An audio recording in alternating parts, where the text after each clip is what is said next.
Welcome to the Floor Academy podcast. I'm your host, Kyle Hedin, former flooring contractor licensed in Arizona. And we are here to help you learn the business side of the flooring industry. It's often that contractors struggle with just owning a job, and we want to give you a lifestyle lift and help you learn while you earn so that you can own a business instead of just a job. And there is a big difference when, you got to pass that fishing test. And so can you walk away from your business for a weekend, for a week, 2 weeks, go on a trip, a vacation, whatever you'd like, and everything keeps going? Wouldn't that be nice? Instead of everything depending all on you all of the time. And even if that's not your goal, let's try and get you a little bit more organized, a little bit more numbers oriented, a little bit more profitable.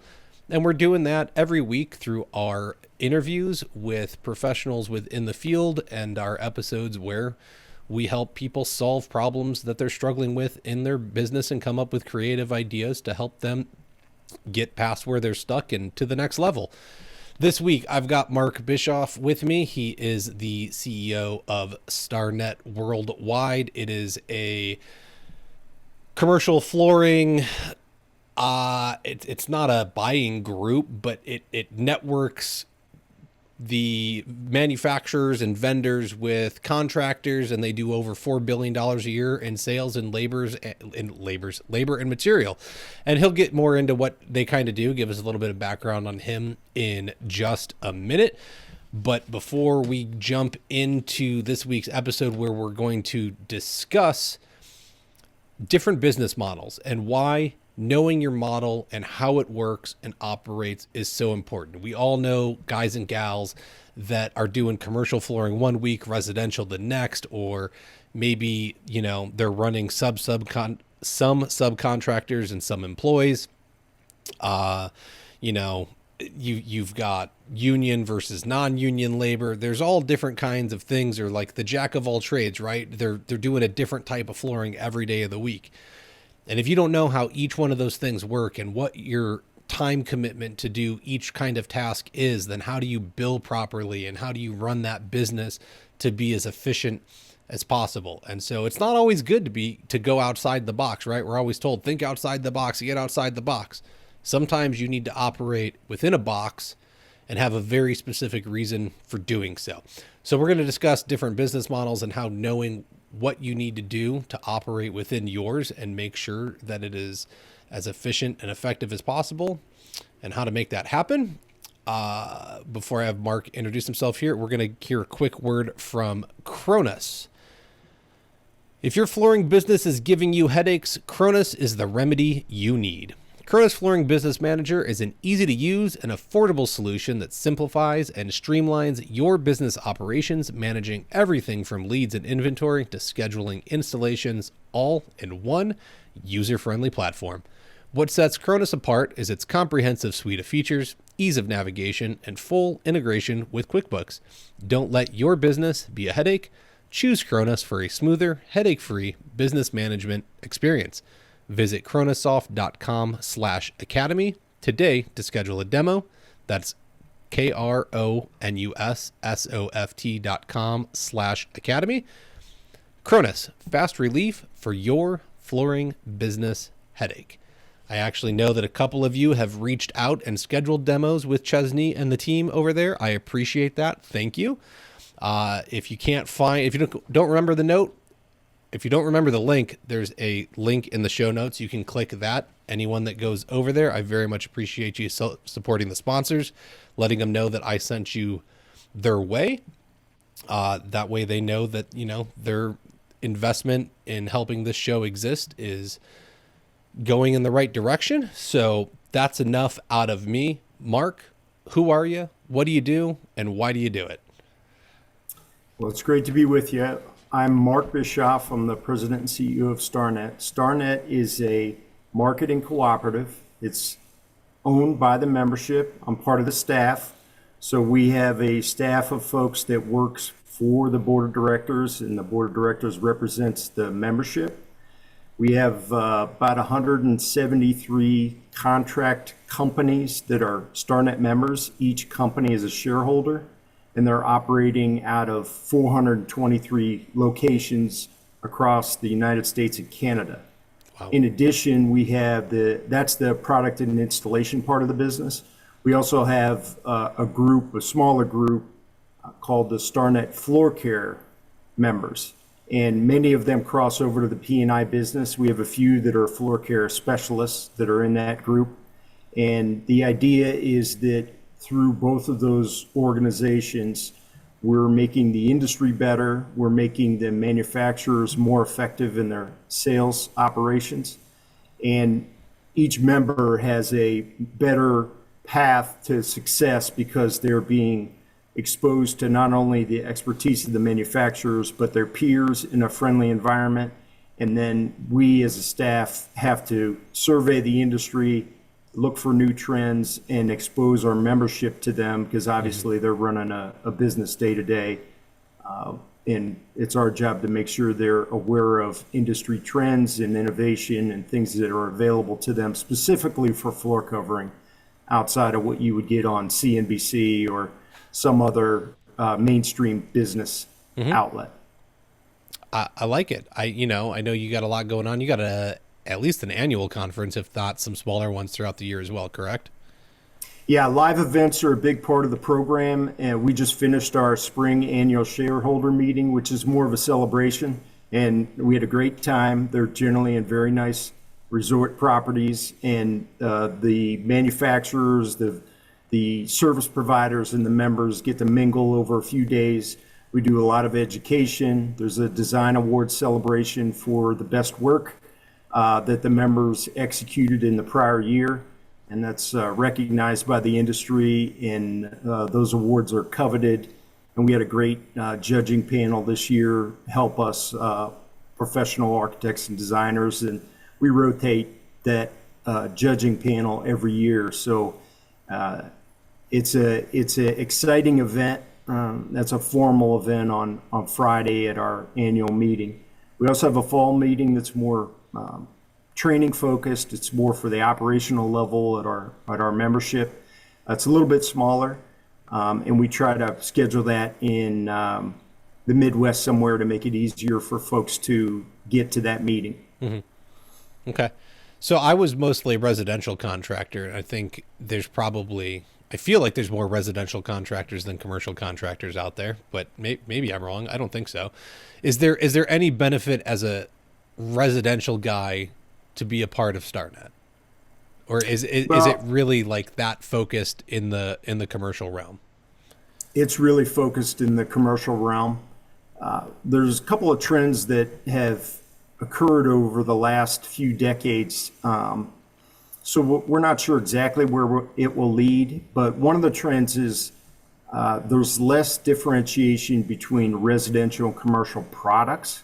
They're all are getting to be engineered very well and will take a significant amount of abuse depending on where they're put.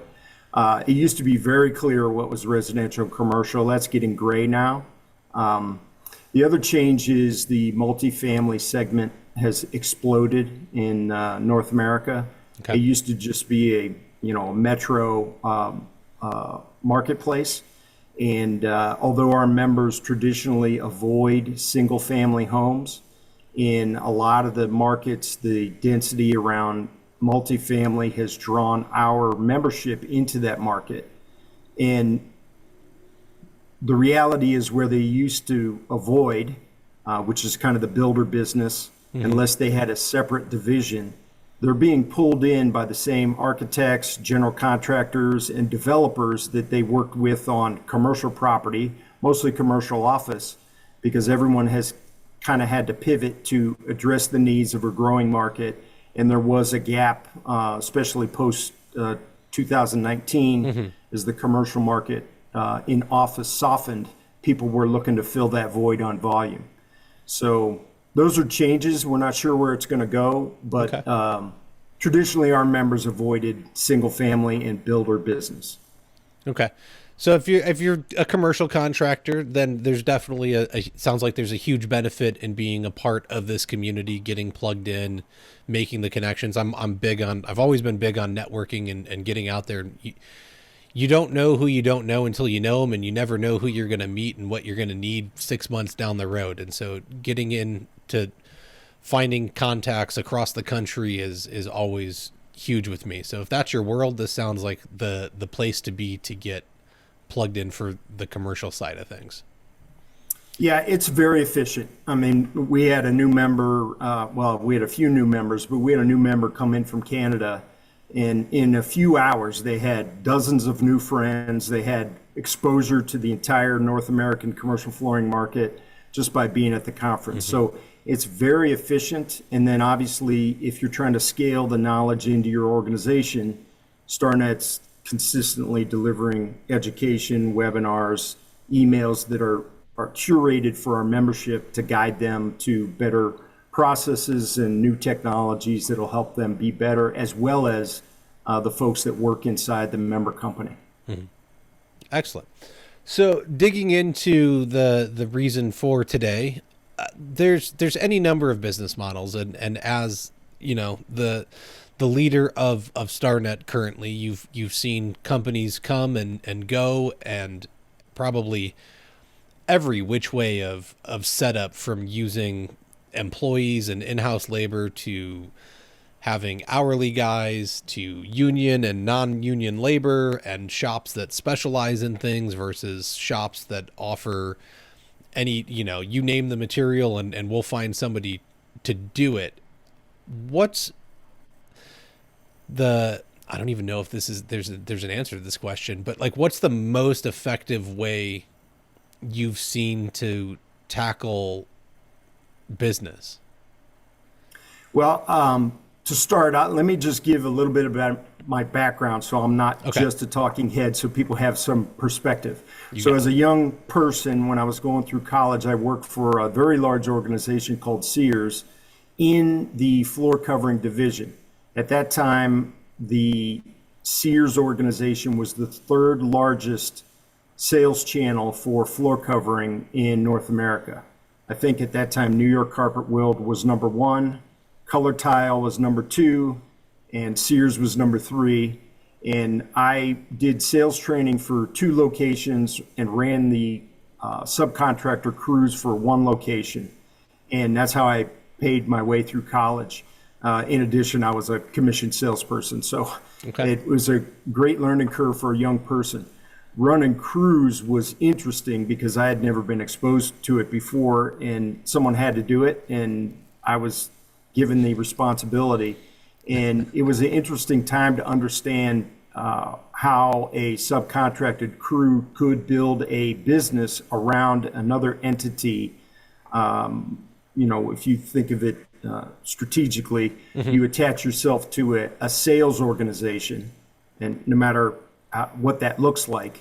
And if your business model is to execute installation, that's a smart partnership. And as you said earlier, it can be accomplished in different ways. But for Sears, that was doing hundreds of millions of dollars of installed flooring product, they primarily used a subcontractor model. And in our locations, we actually had multiple generations of families working for those locations. So grandfather, father, and son crews, in this particular example, working for the same location, installing floor covering. So it was a very healthy business model, and that really set my mind for what was possible in the industry. As I progressed in my career, I moved to the manufacturing side and worked for the Johnsonite and Tarkett brands for a couple of decades, spent a brief period of time at Mohawk, and then because of my experience on the manufacturing side and having so many friends at Starnet, they recruited me to be part of the succession plan, and that's how I got my role now. So I've seen behind the curtain at manufacturing, a retailer, and of course we have broad exposure to all the different models in the commercial flooring business today. So I'll go back to just kind of sets my background for the listeners. On if you're a independent business person and your focus is on installation, what I would say is there's an endless series of resources, both people and organizations, that you can reach out to that would be very enthusiastic and willing to help you. The biggest challenge for an entrepreneur or someone who's trying to run an installation company or just be an installer as a profession is many folks have not sat down in their own mind and said, this is what I want to achieve. This is what I want my lifestyle to be. I love the coaching you gave earlier in here about, deciding what your business should look like and what freedom you want to have in that, and then setting out to achieve it. That's a huge part of this. And so if somebody has a strategy on their business and they say, I want, to work 9 months a year, I want to spend 3 months fishing in Alaska, you can achieve that in the floor covering business. We had a crew at Sears as a young person. I had to schedule around their schedule, and they would leave the state of Ohio and go to Florida. They were part-time fishing guides, and they would leave in December and wouldn't come back until March or April. And I had to schedule around that. They were not available to do work because they were in Florida. That's an incredible freedom that you could build into your business as an installer. I love that you're scheduling around somebody because they were that important to you. I think there's a lot of talk these days where if you're subcontracting through a workroom like that or a shop, that if you're not available, then, they're just going to stop giving you work. And so this is where knowing how to run a business is, instead of just knowing that, I can install, is really different, because I'm sure that they were doing a great job for you and you were like, oh man, this is such a bummer that they're leaving because they're so reliable and so good that I'm willing to deal with how they want to run their business just so that I can have them for the time that I have them. Yeah. Now there's puts and takes on it. This was a skilled crew. They did all of our sheet vinyl installation for the company. They didn't make mistakes. They knew exactly how to handle every project. They were great with their customer service. The clientele for Sears was, if they had a Sears charge card and, had been shopping their entire life at Sears.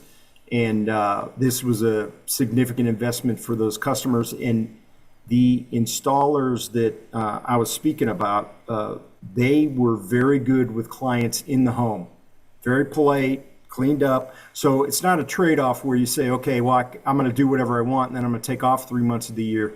They put in the work to earn that flexibility. Yeah. That makes sense.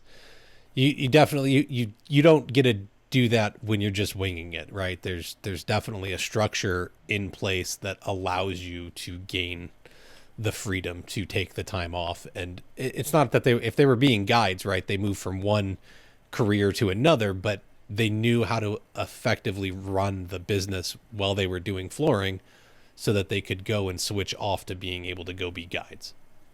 Yeah. Now, on the other hand, we had normal subcontracting crews that would make mistakes. They would not show up for customer appointments. We'd get the calls in that, where's the crew? They schedule the appointment because we had a scheduling team that would schedule on their behalf, and the crew wouldn't show up. So that's the other end of the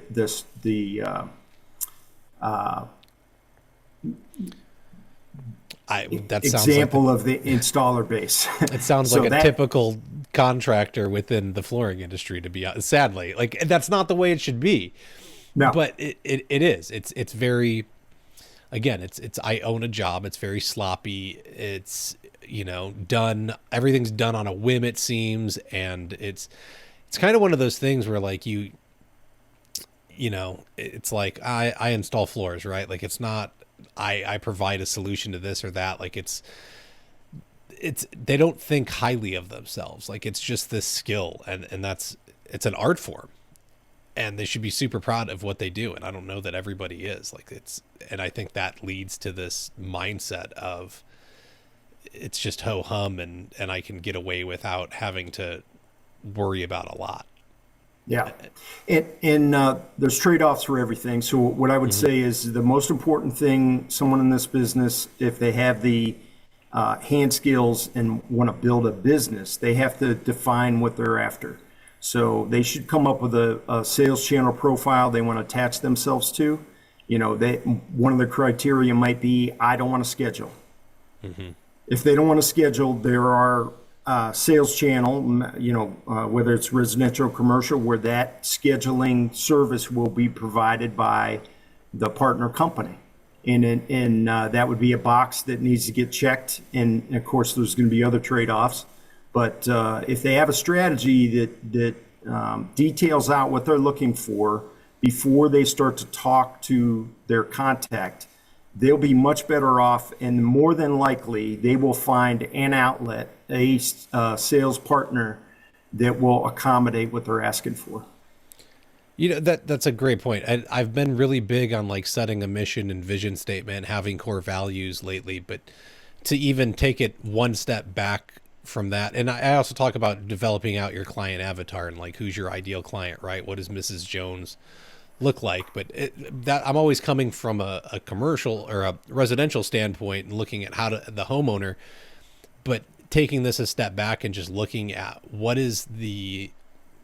how do you want your business to run, right? You're talking about, can I get somebody to do the scheduling for me if I hate it? Can somebody else do the bids? Can I just, there's places you can go and just show up and have a work order handed to you, and you're getting materials that morning loaded up and off you go. And so you can really step back and take a look and define exactly what you want out of a business. And then, you could shop that around and find, you might have to do more work here than another place, but you can find those balances of, okay, well, I got to give up this to get this thing, and really dial in it to make it as rewarding as possible for yourself.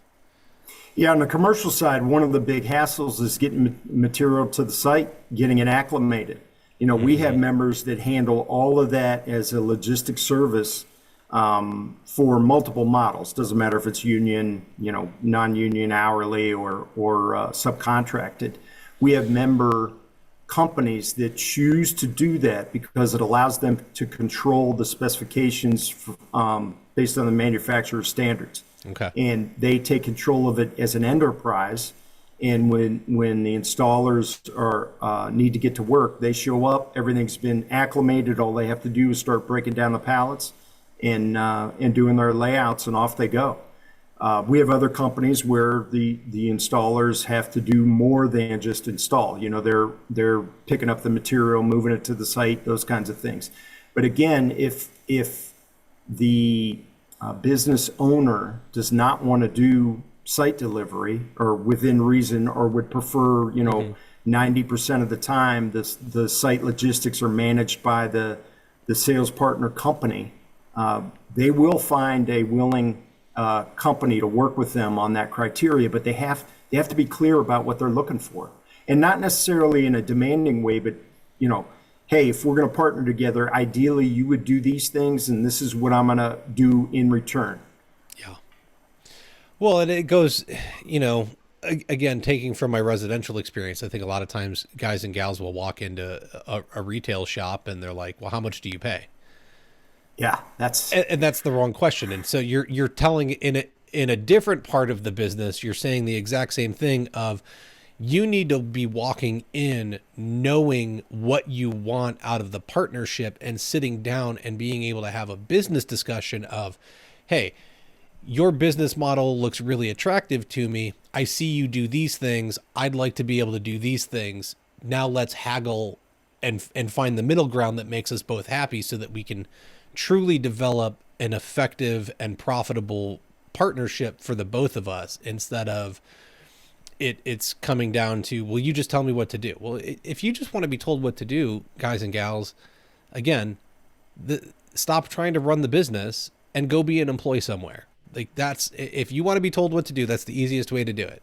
And don't tell me Yes. that you're not hireable and that you can only work for yourself. All right. That's just you being stubborn and an a-hole. Yeah. Well, we all have choices to make in life, but what I would say is for an entrepreneur or a hardworking individual, our industry is a massive opportunity. I And agree. it's getting better as the years go by. What I would say on what's that? I would say it is getting better, but it's getting better for bad reasons. Like, I would say it's getting better because it's only getting more lucrative because we're hitting a place where a bunch of people are aging out and we're not getting enough young labor in. There's not enough young people coming in to replace the amount of people that are going to be leaving. And so it's a super lucrative industry and it's only going to get better. But we have to solve bringing in younger people for sure. Yes. Well, that's a societal problem, and we just have a baseline population issue beyond what you just described. So Yes. these are long-term things that we'll work towards solving, but the reality is that the modern economies across Europe and the United States have a population issue fundamentally, and that's showing up in lots of different places. That I can believe. We don't. I don't even want to dig down that rabbit That's hole. That's a whole yeah. different conversation. That's for Fortune magazine and some of these other people to handle. For sure. So, within what you've seen, right? You're talking about being able to go in and set up, having a, hey, this is what I want. This is what you can offer. How do we make this work? How have you seen a difference in how people are handling that, right? Because you're going to have union versus non-union shops, and you've got and then even so you've got employee versus, I guess union guys are employees too, right? And so it's kind of there's employee, there's union, and then there's subcontracting. And how have you seen that kind of play out throughout the different commercial models you've witnessed, and how they handle logistics behind how do I even start determining what type of labor pool I want to run? Yeah. Well, I just want to comment on one of the items you brought up. It is not a good strategy to come in and say, what do you pay? Yeah. Everyone should assume that the pay will be market competitive, because the reality is that's how economics works. There aren't any places where, because of the current conditions in the business, people are being cheated or there's some kind of nefarious plan to make sure that people don't get the value they deserve. And if it's just a number, people in the business are missing the opportunity. So that's the first thing I would say. Second is working conditions might drive decision making. So in markets that are highly regulated or difficult, and there's a lot of descriptions for this, but say San Francisco or Minneapolis or New York City, those markets are highly regulated. There's lots of rules around business. Even trying to get a truck parked on the street is a fundamental competitive challenge every day of the week.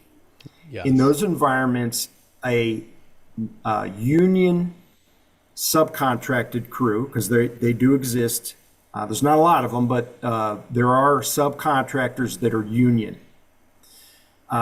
It's rare, but it's an interesting situation.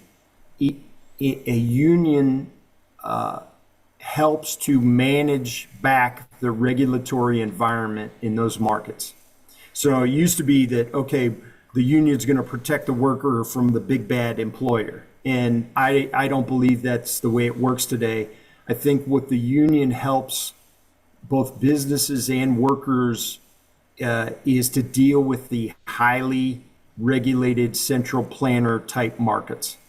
That is a safe zone because the union has so much power, and they are doing the training to qualify folks, They have basically unlimited resources. If you've ever seen a union training center or the Carpenters National, it's a massive facility and beautiful, and they offer the best curriculum and the tremendous resources for the folks involved. So there's a lot of upside to it. But if you're working a union shop, you're probably not going to be thought of too well trying to take 3 months off and be a fishing guide in Florida every year. That's not going to work. Definitely. So with that, protection from the regulatory environment and pretty consistent work opportunities, you're giving up freedom. For the freedom to run your own business and or the freedom to set your schedule, because you're more like a 9 to 5. Everybody participates the same. Everybody works the same kind of situation.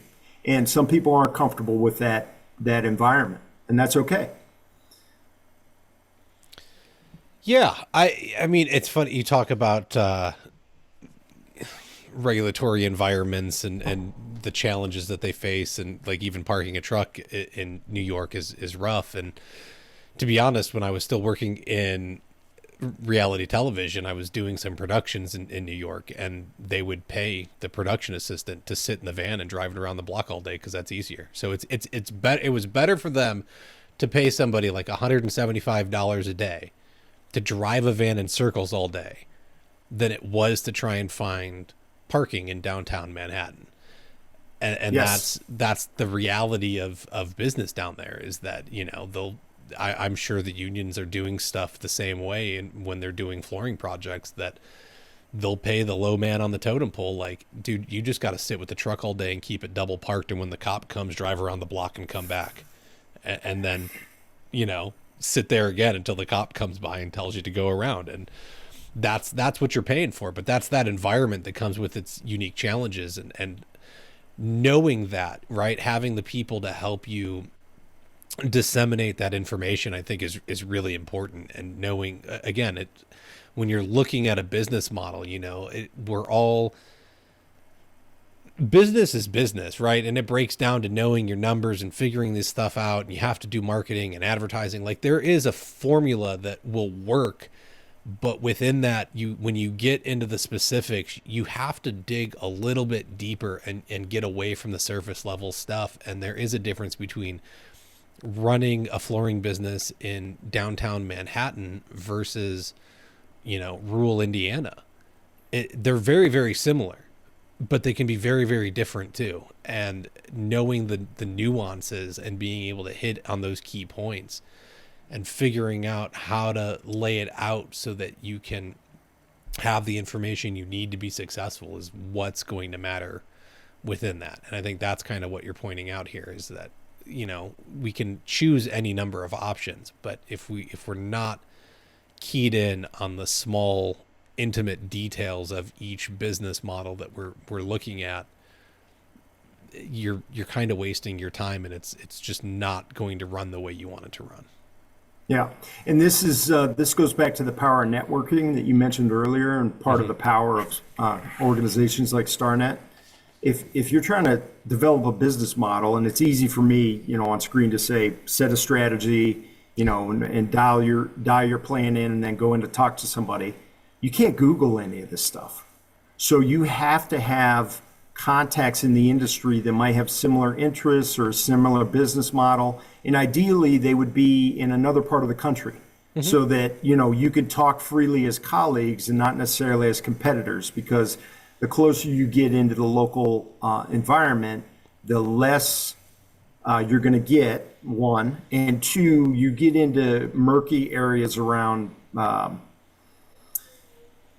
competitive situations and things you shouldn't be talking about with people in your local environment in order to maintain the ethical standards of the industry. So, but if you're in Minneapolis and you have a chance to talk to someone in San Francisco, although they're different parts of the country, the regulatory hurdles that you're going to face are going to be similar.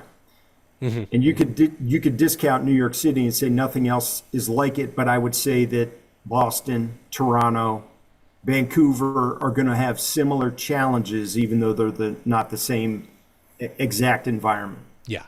No, I totally agree. There's always something that's going to be close enough, right? I can bang out enough of the details, and then I'm going to be able to workshop and finesse it once I actually start implementing it in my area. I need to interrupt us for one quick second, and then we'll dive back in. The rumors are true. GoBoard Pro is available and approved for steam showers. GoBoard Pro was developed with the pro contractors' ease of project workflow in mind. Panels are sized 48 by 64 inches. This will limit your waste on your project and require less seams, meaning less sealant is needed. And best of all, you can space those beautiful blue GoBoard fasteners out to 12 inches without needing washers. That's where the washers come in. You don't need them with the GoBoard Pro.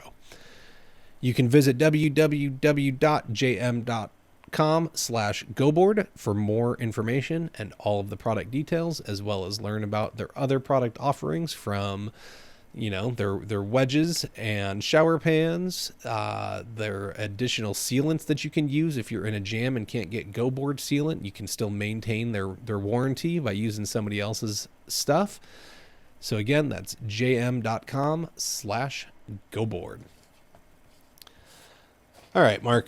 We're talking just kind of how to really work through figuring out the minute details of really dialing things in, and we're hitting on looking at what kind of labor should I hire, and how do I approach a business, and what am I discussing to work it out. What other little things are we looking at to kind of dial in specific business models so that we can focus more on what we actually offer, instead of every week we're trying to figure out what we're doing because for some reason we picked a different task to do, whether it was, hey, this week I'm doing hardwood, next week I'm doing carpet, or this week I'm in Mrs. Jones' house, and next week I'm, for some reason, setting tile in a small commercial space because that's what the GC offered me. Yeah. Well, the other model that is common is hourly. And hourly workers in our industry tend to be highly skilled folks. They'll have specialized either in commercial and heat welding, or they're very good at stair treads, some of these obscure wall protection, those kind of items. Okay. They're not necessarily super high volume, but they're high risk for the sales channel, for the member company, because they have to be done properly. If you make a mistake, it's very expensive. Often those have to do with safety or some kind of regulatory environment. So a heat welded seam in an operating room must be done correctly. There's a lot of risk there. Stair treads carry the risk of slip fall, so they must be done correctly. So, and then, of course, we have all kinds of new labs and technical installations for wall covering, wall protection, subfloor slab movement, control joints, saw cuts, all of those things. So an hourly laborer who has good hand skills can specialize in some ways into these environments. And our contracting members often like the hourly guys for special clients.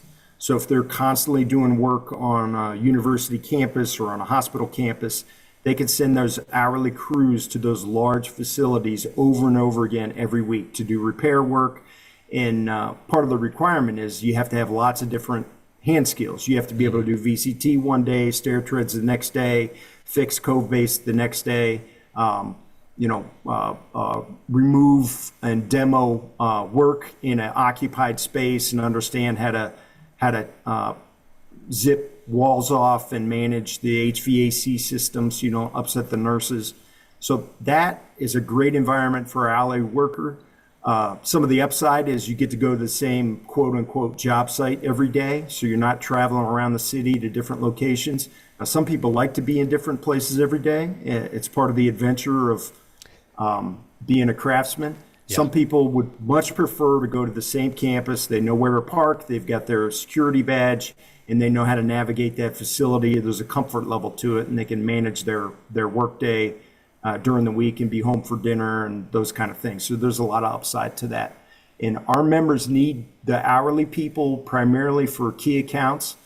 But part of the obligation is you have to be able to pass a drug test, you have to be able to pass a background check, you have to be able to do certain things to earn that hourly status and make you valuable to that sales channel employer.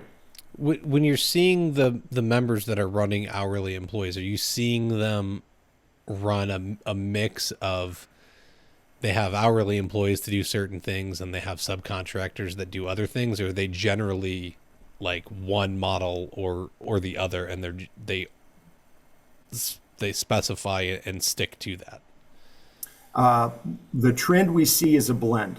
Okay. So for our members, their core clients, the people that they depend on for annual revenue as a floor, they tend to get the hourly crews because they can manage the customer service level and represent the brand, et cetera. Okay.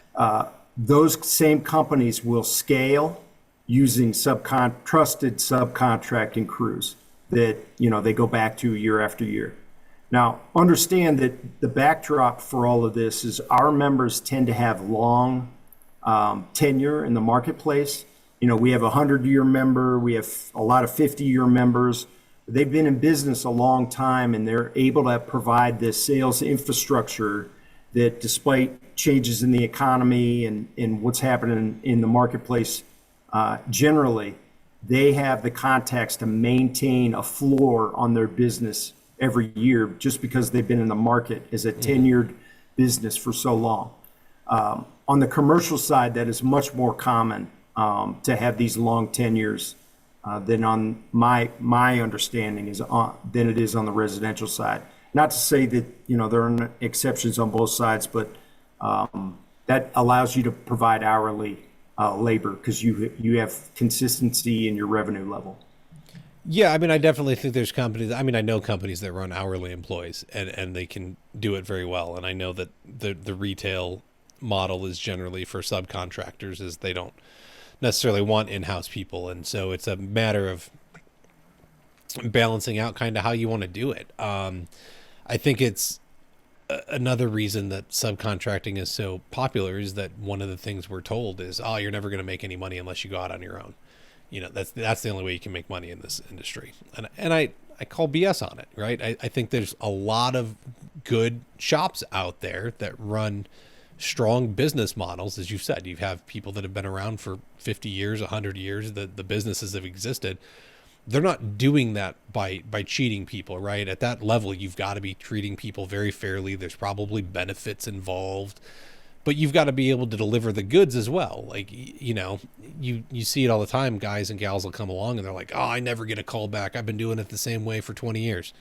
Well, you may never get a call back, but it may be because you did such a poor job that no one's ever going to call you again because they don't want you back.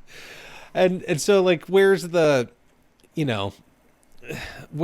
balance? And I think in order to get a coveted position like that, at least I would consider it coveted as opposed to working for myself all the time, you got to, put your money where your mouth is, and you got to go be able to deliver and be consistent, be reliable. And there's a skill set beyond installing that these companies are developing the employees into, and that they can offer customer service and they understand how to, create relationships and maintain them and show that we're more than just a flooring installation company. And again, I think that goes into knowing your business model and what you actually want to offer, as opposed to, I can do this skill, I'm just going to go sell that thing, and it doesn't matter where I sell it as long as I'm selling it. Well, it does matter, because there has to be some sort of consistency in your life so that you can continue to make repeatable results. Yeah, and for the employer, the sales channel that's providing this hourly labor, if you're an employee, they will invest in you as a business person beyond just your installation. So, if you're responsible for doing the work at Kaiser Permanente or Boeing or Exxon facility, those members that invest in that installation labor protect their access to those global organizations. And those organizations do not tolerate a lack of performance. So it goes all the way into the field representative for that company. They have to be professional, and our members will invest in those hourly employees as a business person, in addition to their technical training and safety training and all of the things that are required to do that job in the field every day. They'll help them be good business people. So if they decide at some point they want to come off their knees or come out of the field, they may have a sales position waiting for them or an ops leadership role waiting for them in that employer for the balance of their career when they decide they don't want to be in the field anymore. Well, I think that's the difference of having a strong business model and knowing what you're doing. You're able to develop out a training program that can advance people within your own system. And I think that's where a lot of small businesses, especially within the flooring industry, struggle, is that one, they don't even have a training system, but they don't even have a system to grow the people within it. It's, they want to keep someone as, I hate that they're called helpers. I think everyone should be an apprentice. If you really just want someone to help you, then I don't know, you just work by yourself, or I don't know. It drives me nuts that you want to hire someone to only make cuts and like lug stuff around for you. We should be teaching the next generation the actual trade, and these established businesses have learned how to actually develop people, and that's really at the core of it what we need to be doing. It's not just about being able to put a floor in, it's developing people to be able to put a floor in, to handle customers and clients, and go out and promote our trade for us, and make, hey, look, I love what I do so much, like I want to tell you about the company I work for. That's where you're going to find that kind of stuff. And when you truly know a business model and you have it dialed in, you're able to move yourself from scrounging for work or just being able to handle the day-to-day to really being able to step back and look at what's going on around you, so that you can focus on a much larger picture of what does this look like in 5 or 10 years, and how do I get there? Yeah. And the member business model eliminates a lot of the challenges for an installation company. The construction industry has its own regulations and idiosyncrasies and severe penalties for lack of performance.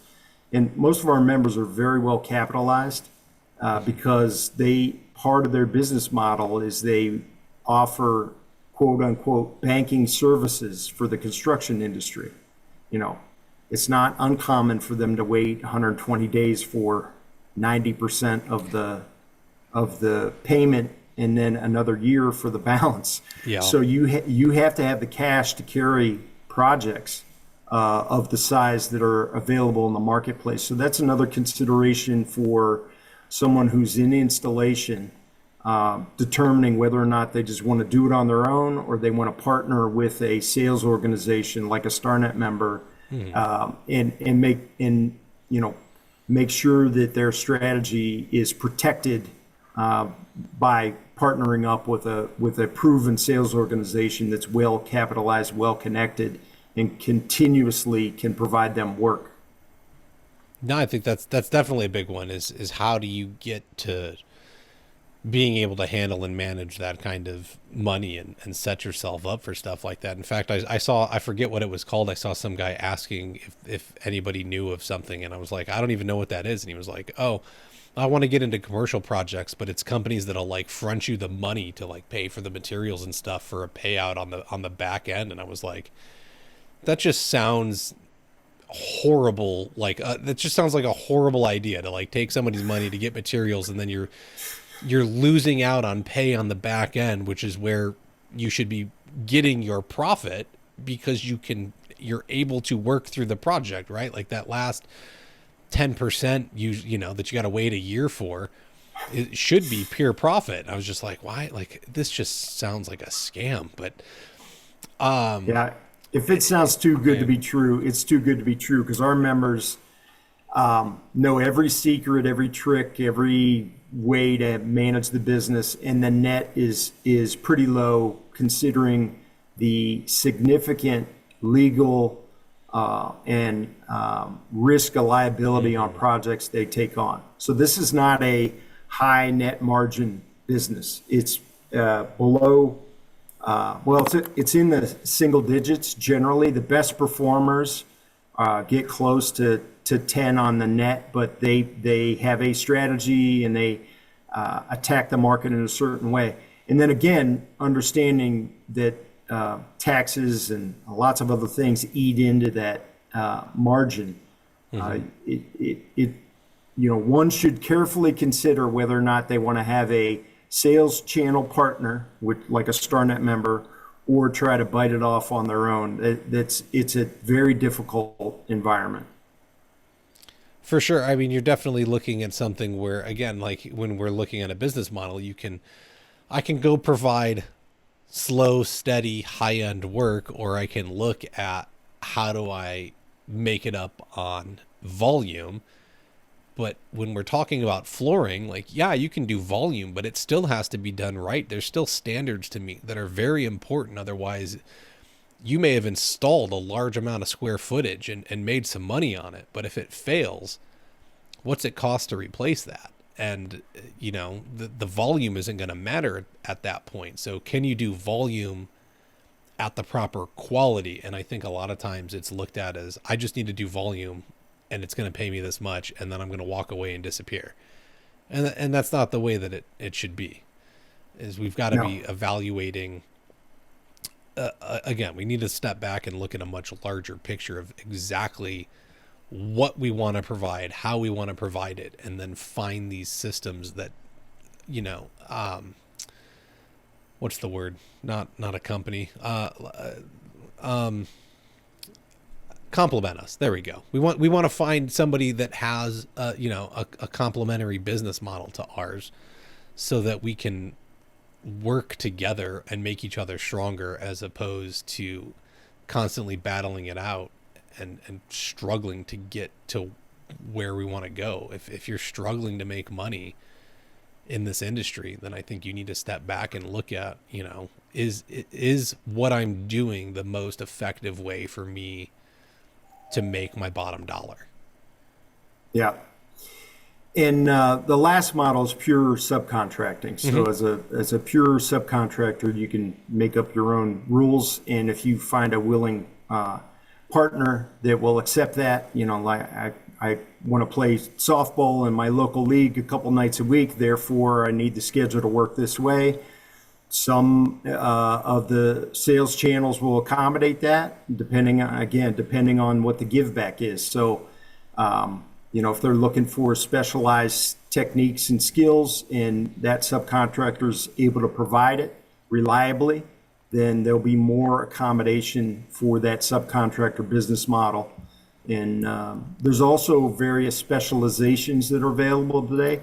One of the more popular one is this subfloor and demo subcontractor, where all they do is the demolition work. Now there's investment in equipment to get that done efficiently, and we don't see the brute force that we used to see because labor is very expensive. So there's a lot of investment in great equipment that's available today to make those operations very efficient. And then the pourable and flowable underlayments and the science behind all of that. You can specialize in just that and make a great living in the industry and never install floors at all and not really have any hand skills on your crews. You're right. I have a buddy of mine here in Phoenix, lives right down the road, and he runs an amazing removal only business. That's all they do. No prep, no nothing. They just go in and his guys tear stuff out. And it's an amazing model. He's got an amazing crew that he's built up of multiple teams, and they're just a machine.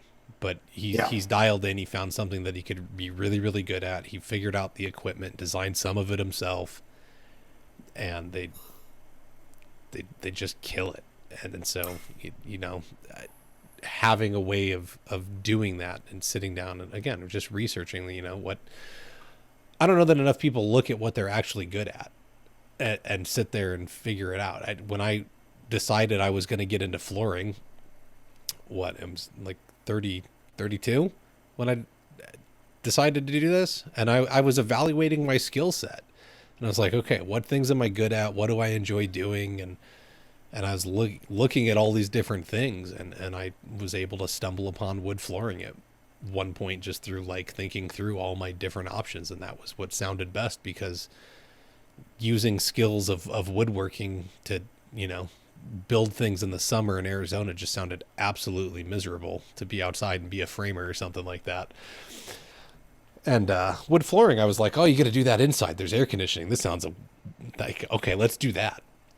But research, folks, research. You have to know what you want out of your business, out of your life, and then you can start dialing in all of the specifics of how to build it out. You don't have to just start your business and go willy-nilly. And I know a lot of us end up there. I mean, I knew I wanted to do flooring, and I made the boss mad, and then I was fired, and I was out on my own. And I knew I wanted to go out on my own anyways. It just wasn't right then that I wanted to go out on my own. I was working on developing the clientele. But I at least knew that I wanted to do residential only. Didn't want to do new build, wanted to only do remodel stuff. So like I had specifics of like, I'm only working within this area, but it helped dial me in so that I could work within a very specific area of the industry and find that work, instead of trying to throw 1,000 darts every day and seeing if I could get one to hit. But it gave me a specific skill set to sell, which it was a lot easier to sell that one thing instead of trying to sell 1,000 different things. Yeah. Well, the research, like I said earlier, it's not readily available like many things on the internet where you just type in a search and you get all kinds of results back, especially on commercial. Mm-hmm. However, for the listeners that, okay, well, how do I determine my strategy, or, how would I navigate this? I would say the flooring industry has an advantage for entrepreneurs, because anytime there's some level of scarcity, there's opportunity for value proposition. And, rather than wading into the army of HVAC contractors or appliance repairmen or some other trade that you could go into, flooring is going to be a limited competitive set compared to those other industries. Mm-hmm. A lot of upside on growth and demand, et cetera. Even with commercial office being slow, there's what I've been told, because I'm not an installer, there's a tremendous amount of satisfaction to walking into a blank room or a demoed room or a blank canvas and walking out with that finished result and be able to take pictures of your work. Mm-hmm. And know that it might be there for decades, or for example, in a school, it might be there 100 years, literally. Yeah. So there's a lot of personal satisfaction, I think, to floor covering, as far as, you're not going to turn around and take a picture of the air conditioner you just installed. That doesn't happen. But yeah, like your experience of wood flooring, when you're standing at the door looking at the transformation you made in that space, that's tremendously personally satisfying. Oh, definitely. I think the flooring trade in specific really caters to people that need a dopamine hit constantly, and not just like ADD people. Like it's if you need constant rewards, it really plays itself up in that way of like, okay, you walk in a house and you get a demo it and you've accomplished something, and then you can get it prepped and you can see a difference, right? You get something installed, you see a difference. You put the trim up, you see a difference. Like every step of the way, there's constantly this reward of like, oh, look what I accomplished. And usually, there's someone coming around. I don't know that it's the same on commercial sites, but I would assume that there's a super or somebody coming through and they're noticing the changes and they're like, oh, that looks good. That, at least in a residential setting, I know that Mrs. Jones is coming through like every couple of hours and she's like, oh my gosh, wow, you got rid of my ugly carpet. Oh, you got that done. You got, and you're just constantly getting this reward of like, oh, it feels so good to be me. I really like doing this. I want to do more. But I think in general, like the trade plays itself to that very, very well, in that you're right. You can see immediate changes and you can see lasting changes. I've always thought of it as people, when they're building something, they put so much focus on like, what color paint are we going to use and what kind of cabinets and what kind of hardware. And then by the time they get to deciding flooring, the whole budget's blown. But nobody realizes that the thing that's most used in any space is the floor. I think we should start there and we build everything else around the floor, because that's the thing that gets abused the most. Until humans learn how to levitate, I think the flooring is going to be in demand, and no one wants to work in the mud. You got that right. So getting back to the point about an entrepreneur, where to develop the business plan to get that dopamine hit that you described. Easy calls. You could call the technical department at most manufacturers and ask them, what are the problems you have in claims? What's common? What are the issues you see? And build your skill set around those issues.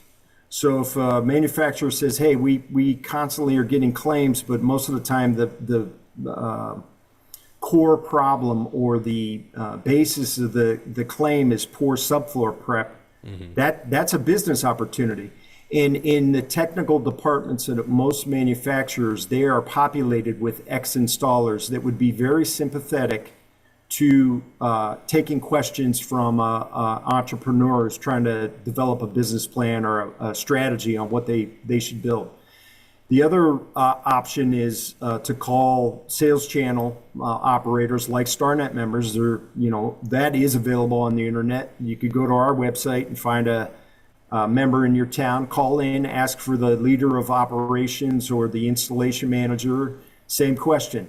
What do you have problems with? Where do you have a demand capacity gap?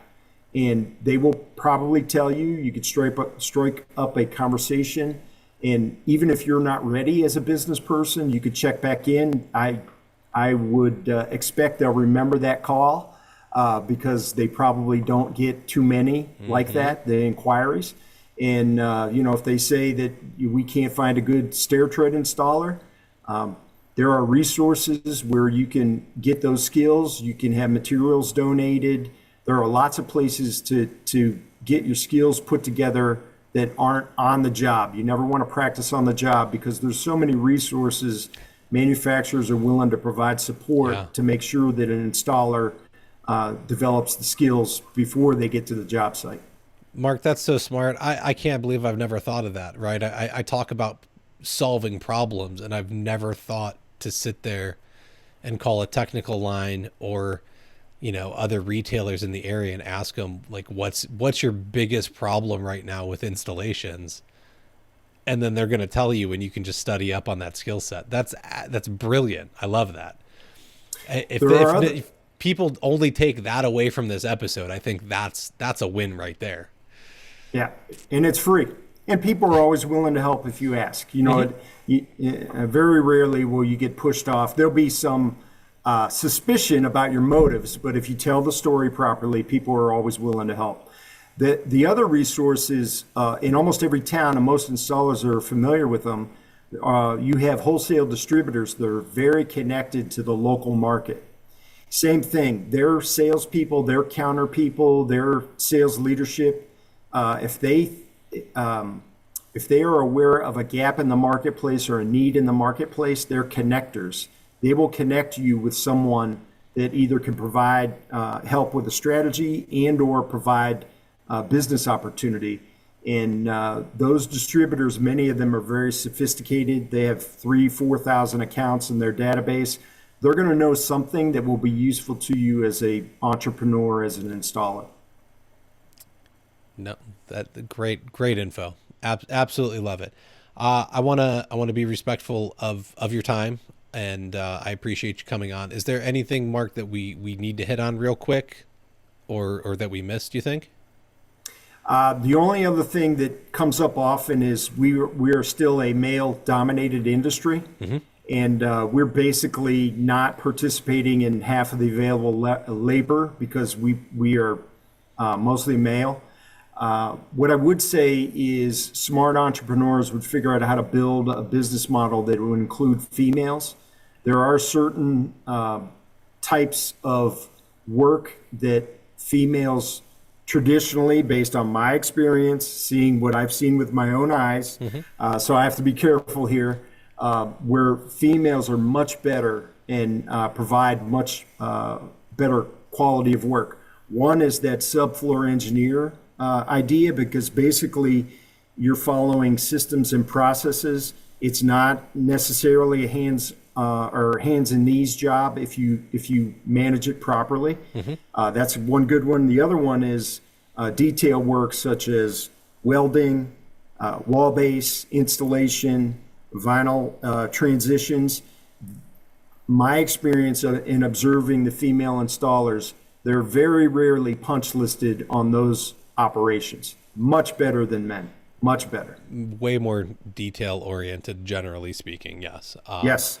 I don't know that I think I've pitched this out there before on the show. If not, I think the flooring company that can find a way to partner with like a local nonprofit for single moms or teen moms, something along those lines, and develop out not only a training program to get them into the trade and to like a journeyman level, but you also build out your own in-house daycare so that they can bring their kids and drop them off right at work. They're there all day. They're just waiting to be picked up when they get done for the day. If you can find a way to make that profitable, I think you can build a really, really strong business model, because I don't know anybody that will work harder than a single mom. I really don't. They will go out and they will do anything they have to in order to provide for that child. At least the good ones will. And you find a couple of them and you offer them some benefits to help them get a leg up in life, and you're going to have some of the most loyal employees you've ever had, at least in my opinion. So, I think the opportunities to be able to allow women in this field are endless. It comes down to there's a lot of, we'll call them old school mindset men that don't think too kindly of it, and they get a little crass and kind of ruin it. And I hope hopefully we're seeing the end of that. And I do. I see a lot more people embracing women in the trades and being much more accepting of it, and understanding that, yes, we do things slightly differently, and we can each excel in our own ways. And I think that's the beauty of it, is that we need to accept that everybody does something a little bit different. And when we can combine all of our best things into one, then we don't have to do the things we don't dislike or that we're bad at, and we end up with a better product. Yeah, it's really an irony because most of our members are pretty well balanced internally, men and women, in lots of different roles, including operations leaders and installation managers, scheduling. But as soon as it gets into the field, it basically goes to male only. And, it's a missed opportunity because we are eliminating half of the available labor, basically. And those same folks will work like crazy in a restaurant on 12-hour shifts and be abused all day long by rowdy customers. And for some reason, they view that as acceptable, but a trade job doesn't have the same appeal. I don't understand the psychology, but it's a huge opportunity for the industry if we can break through that perception. Yeah, I think it's all in how we market ourselves, and we need to make flooring sexy again. I guess maybe it just needs to be sexy for the first time, but we got to go pitch what makes this so great, and not showcase all of the negative things of, there's a very old school mindset still, because a lot of if the average age of an installer is 55 up, like it's just a different mindset compared to what the younger generation has these days. And we need to go find all the good things to showcase instead of focusing on the bad things. And we'll slowly fix those bad things and make them go away. Yeah. So it's a wonderful industry, and we want to get as many in as possible, and at every part of the business. It's a huge opportunity for young people for sure. And recent trends say that we may see more young people in our industry, and that's positive. Yes, definitely. All right, Mark, where can people learn more about Starnet and you? So the easiest way is the Starnet website, starnetflooring.com or www.starnetflooring.com. And that has links to both our individual members and all the information about our staff and our organization. Awesome.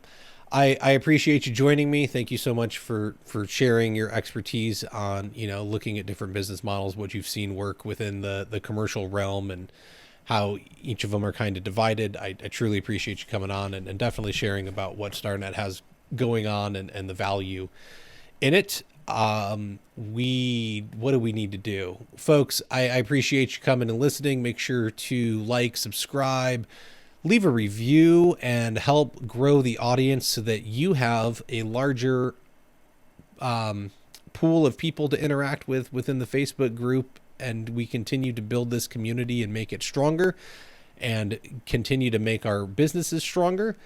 You can visit flooracademypod.com and check out our resources over there, whether you want to download our business budget calculator to help figure out your day rate. We've got a tool tracker so that, if your tools ever get stolen, your insurance guy will love and hate you at the same time, because you're going to make his job so easy, except he's going to hate the amount he has to pay out to you. You can help at patreon.com/flooracademy. Even $5 a month goes a long way in helping me to continue to produce this content. And don't forget about our mastermind groups, where we put 5 business owners together for an accountability group where we stay goal oriented and focused. And you are getting insights from other members on how they're growing your business when you're struggling in certain areas. Maybe they've already been through it. Maybe they're going through it. We can spitball those ideas and make sure you are moving along faster, because you actually have to go and do the work instead of just talking about it, or even, like most of us, we just think about it and then we never do anything. You're going to put your money where your mouth is, and you're going to start making a difference in your business. That is on the website. Just click on the little mastermind link in the top navigation bar. And we've got a quick word from Surfaces. Stay connected, continue discovering, learn more, and network. Now available, you will want to access the International Surface Event's new resource library. Flip through the digital pages of the TICE resource books to source products, take tailored journeys through the TICE event offerings, or watch, rewind, and share recorded content from the event. Available now online at intlsurfaceevent.com, or click on the link in the show notes. You'll even see this podcast featured inside the TICE 2024 textbook, offering select recordings from this year's amazing event in Las Vegas. Don't forget to go to the website, check out what the dates are, put it on your calendar now, book it out, buy the ticket, book the hotel room, because they get really expensive when you wait, and then you're going to go because you've already committed, and you're not going to take the job offer that comes and then skip it again, because you always talk about coming and then you never come. So just put it on the calendar. And if you're a commercial guy, find out when Starnet's event is and go put that on your calendar and buy a ticket and just go. It's going to be great. I promise. All right, Mark, thank you again for joining us. I very much appreciate it. And everyone, we will catch you all next week.